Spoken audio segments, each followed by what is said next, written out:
PP24 TV ఈరోజు మనం morning న్యూస్కి వెళ్ళిపోతే ఇంతవరకు మన ఛానల్ ఎవరైనా సబ్స్క్రైబ్ చేసుకోలేదో సబ్స్క్రైబ్ చేసుకోండి. మీకు నచ్చితే షేర్ చేయండి.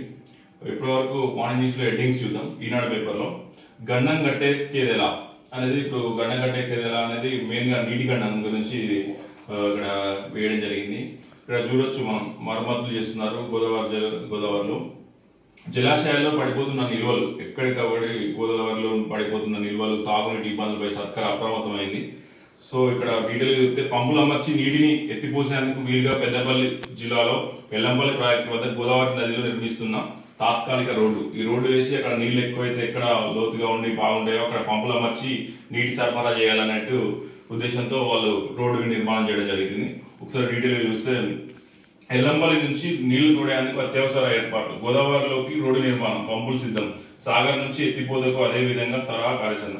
నీళ్ల సమస్యలు చూస్తే ఇక్కడ ప్రధానంగా మార్చి అయిపోయింది, ఏప్రిల్కి ఎంటర్ అయినాం. ఏప్రిల్, మే, జూన్ వరకు అయితే నీటి సమస్యలు అయితే అధికంగా ఉండే అవకాశాలు ఉన్నాయి. హైదరాబాద్లో అయితే ఒక నీటికి ట్యాంకర్ల ద్వారా సరఫరా చేస్తున్నారు. అపార్ట్మెంట్లలో ఒక ట్యాంకర్ 1600 నుంచి 2000 వరకు రేట్ ఉంటుందంట. ఇక్కడ కాకపోతే ట్యాంకర్లకి మనం పైసలు పెట్టినా కూడా బుకింగ్ సిస్టమ్ ద్వారా ఒకరోజు ఇలా బుక్ చేస్తే ఎల్లుండి 2-3 రోజులకు వచ్చే పరిస్థితులు ఉన్నాయి. చూస్తే ఇక్కడ డీటెయిల్గా ఒకసారి చూద్దాం.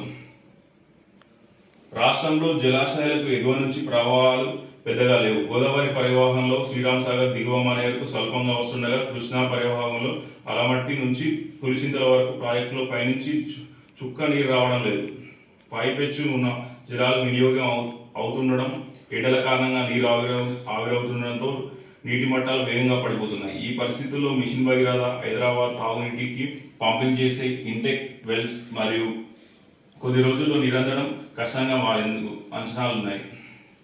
ఈ క్రమంలో ప్రభుత్వ ఆదేశాలతో అధికారులు ప్రత్యామ్నాయ చర్యలు చేపడుతున్నారు. ఇప్పటికే ఇంటెక్ వెల్స్ వరకు కాలువలకు లోతుగా త్వరగా మరింత అడుగంటే పక్షంలో నది నుంచి నేరుగా నీటిని ఎత్తిపోసేందుకు కనీస కసరత్తు ఆరంభించారు. ప్రధానంగా హైదరాబాద్లో మహానగర పాలక సంస్థ పరిధిలో సమస్య తలెత్తకుండా పెద్దపల్లి జిల్లాలో శ్రీపాద వెల్లంపల్లి ప్రాజెక్టు నాగార్జున సాగర్ నుంచి నీటిని తోడేందుకు వీలుగా అత్యవసర ఏర్పాట్లు చేస్తున్నారు. ఇక్కడ చూడొచ్చు, హైదరాబాద్లో కొన్ని రోజులలో మిషన్ భగీరథ అంటే పైపులకు దానికి నీటి సరఫరా చేయడానికి వీలు కాకపోవడంతో డైరెక్ట్ పంపింగ్ చేయడానికి అట్లా ఏర్పాట్లు చేయడం జరుగుతుంది. దీనికి సంబంధించి చూస్తే హైదరాబాద్లో ఇప్పుడు ముందే ఆలోచించి, రాబోయే రోజుల్లో కష్టాలు ముందే ఆలోచించి వీళ్ళు ఏర్పాట్లు చేస్తాను. ఇది ఎంతవరకు సాధ్యమైందో చూడాలి.